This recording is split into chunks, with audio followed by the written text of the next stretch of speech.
പതിറ്റാണ്ടോളം പൂരം നിയന്ത്രിച്ചതിന്റെ ഓർമ്മകൾ പങ്കുവയ്ക്കുകയാണ് retired SP KM Antony. ജനങ്ങൾ സ്വയം നിയന്ത്രിക്കാറുണ്ടെങ്കിലും പോലീസിനെ സംബന്ധിച്ച് ഭാരിച്ച ചുമതലയാണ് പൂരം ഡ്യൂട്ടി എന്ന് പറഞ്ഞ അദ്ദേഹം ഒരു പരാതിയുമില്ലാതെ പൂരം നടത്താൻ കഴിയുന്നത് വലിയ നേട്ടമാണെന്നും വ്യക്തമാക്കി. കൃത്യമായ രീതിയിൽ വേറൊരു ആക്ഷേപവുമില്ലാത്ത രീതിയിൽ നിയന്ത്രിച്ചു പോവുക എന്ന് പറഞ്ഞാൽ പോലീസിന് അതൊരു വലിയൊരു കടമയാണ് പോലീസിൻ്റെ. എന്നാലും അത് ഭംഗിയായിട്ട് എല്ലാ വർഷങ്ങളിലും ഈ കാലമൊക്കെ അത്രയും ഒരാക്ഷേപരഹിതമായിട്ടൊക്കെ നടന്നു പോകുന്നുണ്ട്. ഇക്കൊല്ലവും അങ്ങനെ തന്നെ നടക്കുമെന്നുള്ളതാണ് നമുക്ക് പ്രതീക്ഷിക്കേണ്ടിയിരിക്കുന്നത്.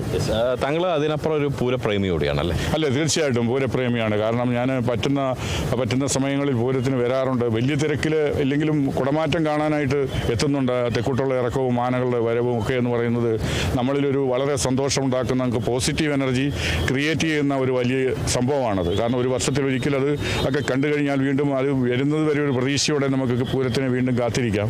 പിന്നെ നമ്മൾ പൂരമെന്ന് പറയുന്നത് ഒരു ചെറിയ കാര്യമല്ല.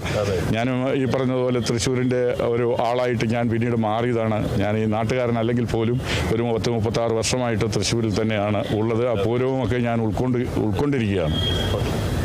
എന്തായാലും ആ പൂരത്തെ നിയന്ത്രിക്കുക എന്ന് പറയുന്നത് ഒരു വലിയൊരു പണി ദൗത്യം തന്നെയാണ്. അത് കൃത്യമായി നമ്മുടെ പോലീസ് നിർവഹിക്കുന്നുണ്ട്. അത് ഭംഗിയായി നിർവഹിച്ച ഉദ്യോഗസ്ഥനാണ് ആന്റണി സാർ എന്ന് പറയുന്നത്. അദ്ദേഹം നല്ലൊരു പൂരപ്രേമി കൂടിയാണ്. അദ്ദേഹം പറയുന്ന പോലെ വലിയൊരു പോസിറ്റീവ് എനർജിയാണ് ഓരോ തൃശ്ശൂർ പൂരവും നമുക്ക് സമ്മാനിക്കുന്നത്. ഇത്തവണയും അങ്ങനെ തന്നെയാണ്. ക്യാമറ പേഴ്സൺ ബിനിൽ നെടുമങ്ങാടിനൊപ്പം Riyas KMR, Kerala vision news, Thrissur.